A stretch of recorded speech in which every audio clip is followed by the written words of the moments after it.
তওবার দৃশ্যটা দেখতে আল্লাহ বড্ড পছন্দ করে।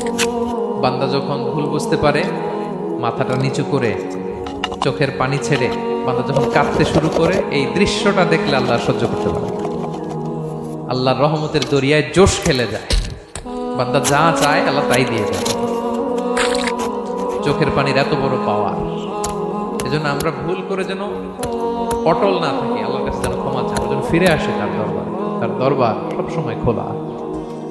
এবং তিনি এই তওবার বা ফিরে আসার দৃশ্যটা দেখতে কত পছন্দ করেন শোনেন। রাসূল সাল্লাল্লাহু আলাইহি ওয়াসাল্লাম বলেন, ওয়াল্লাযী নাফসি বিয়াদিহি, তার শপথ যার হাতে আমার আত্মা, লাউলাম তুযনিবু, তোমরা যদি ভুল না করতে, লা যাহাবাল্লাহু বিকুম, আল্লাহ তোমাদেরকে ধ্বংস করে দিতেন। ওয়ালা জাআ বিকওমিন, আল্লাহ এমন এক জাতি তৈরি করতেন, ইউযনিবুন, ওরা খালি ভুল করত, ফায়াস্তাগফিরুন, আর ক্ষমা চাইতো, ফায়াগফিরুল্লাহু লাহুম, আর আল্লাহ তাদের ক্ষমা করতেন।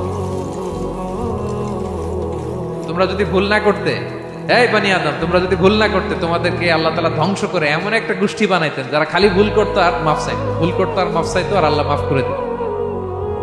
সুবহানাল্লাহ বললেন না? গাফিরিদ যামবি ওয়া কাবিলিত তাওব, তিনি পাপ মোচন করার জন্যই তো তিনি আমার রব, তওবা কবুল করার জন্যই তো তিনি আল্লাহ সুবহানাহু ওয়া তাআলা, তিনি রব্বে কারীম। তার দয়ার কোনো শেষ নাই, তার মায়ার কোনো শেষ নাই।